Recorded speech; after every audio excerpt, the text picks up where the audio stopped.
নমস্কার বন্ধুরা, আজও চলে এসেছি একটা নতুন রান্নার রেসিপি নিয়ে। আজ বানাবো চিংড়ি পালং শাকের চচ্চড়ি। ওর জন্য চিংড়ি মাছ বেছে নিয়েছি, শিম, বেগুন, পালং শাক কেটে নিয়েছি। চিংড়ি মাছটা প্রথমে কড়ায় ভেজে তুলে নিলাম। তারপর তেলে 5 ফোড়ন, শুকনো লঙ্কা, তেজপাতা ফোড়ন দিয়ে রসুন কুচো দিয়ে দিয়েছি। দিয়ে পেঁয়াজ দিয়ে দিয়েছি আর 2টো কাঁচা লঙ্কা দিয়ে দিয়েছি। দিয়ে এবার শিম, বেগুন, মূলোটা কাটাটা দিয়ে দিয়েছি। ওর মধ্যে দিয়ে খুব ভালো করে ভাজতে হবে।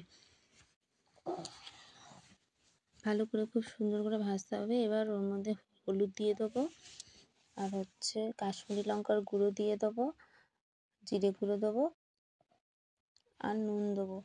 দিয়ে ওটা খুব ভালো করে নাড়তে হবে। মশলা দিয়ে ভালো করে ভেজে নিচ্ছি ওটা। মশলা দিয়ে ভালো করে ভেজে নিচ্ছি। এবার ভাজা হয়ে গেছে। এবার পালং শাকটা আমি ওর মধ্যে দিয়ে দেবো। দিয়ে ভালো করে দেখো নেড়ে চেড়ে পালং শাক দিয়ে জল বেরিয়েছে, একটা থালা দিয়ে চাপা দিয়ে দিচ্ছি। এবার আমার চচ্চড়িটা হয়ে গেছে। ওর মধ্যে ধনেপাতা কুচো আর চিংড়ি মাছ দিয়ে খুব ভালো করে ওটা মিশিয়ে নিতে হবে। নিতে হবে এটা। এবার ওর মধ্যে 1 চামচ চিনি দিয়ে দিতে হবে। দিয়ে আমার একদম রেডি পালং শাকের চচ্চড়ি। ভালো লাগলে অবশ্যই লাইক, কমেন্ট, সাবস্ক্রাইব করবে।